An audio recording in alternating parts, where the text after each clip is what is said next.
Pour Dostoïevski, la beauté sauvera le monde. Et pour vous? Je suis d'abord d'accord avec Dostoïevski. Un jour, j'ai un ami qui s'est converti, en fait, qui était une famille très très athée, et je l'avais amené pour voir le coucher du soleil en haut de la dune du Pilat, qui est un endroit que j'aime beaucoup. Et c'est un moment très très beau quand il y a vraiment le ciel est tout pur et que le soleil tombe directement dans la mer, ce qui est très rare, qu'il n'y ait pas de nuages à l'horizon. Et je lui faisais une espèce de discours sur justement la beauté sauvera le monde de Dostoïevski. Et à ce moment-là, il y a quelqu'un qui a applaudi derrière moi. Et alors, on s'est retourné étonné. C'était une femme. On a commencé à échanger. En fait, c'était une chrétienne et elle a donné à mon ami la médaille de la rue du Bac. Parce que moi, je l'avais autour du cou, comme maintenant. Et elle avait la médaille de la rue du Bac. Mon ami qui était athée ne l'avait pas. Et elle lui a donné sa médaille. Et ce geste l'a converti. Et donc, il a vu un signe de Dieu. Et voilà. Donc, c'était indirectement une conversion liée à Dostoïevski et au concept de beauté dans le monde. Moi, pour moi, ce qui sauvera le monde, c'est une chose qui se voit en deux parties, mais elle n'est pas facile.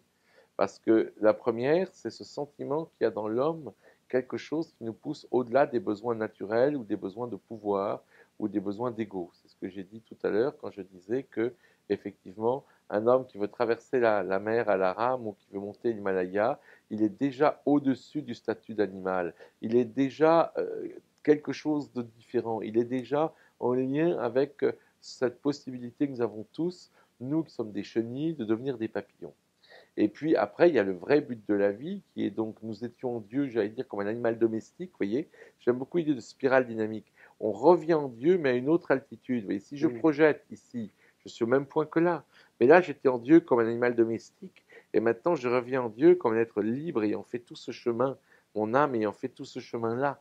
Et donc ça, pour moi, ce qui peut nous sauver, évidemment, c'est une meilleure prise de conscience de la nature, du but de la nature humaine, mais déjà à titre, je dirais, en attendant, parce que malheureusement, il n'y a pas tellement de progrès dans la spiritualité sur Terre, mais il peut y avoir un progrès dans le fait de se lever au-delà de notre conscience animale, par le fait d'avoir des buts qui sont, comme je l'ai dit, des buts nobles, entre guillemets. C'est ça qui est le plus. Mais à terme, le monde ne sera pas sauvé, car Jésus l'a dit, le ciel et la terre passeront. Donc notre monde, pourquoi il faut le sauver le plus longtemps possible? C'est parce que notre monde est une porte pour que des chenilles deviennent des papillons. Et plus longtemps cette porte reste ouverte, plus il y a de chenilles qui peuvent l'emprunter pour devenir des papillons. Donc c'est une bonne chose de lutter pour préserver la planète et de fait que la planète dure le plus longtemps possible.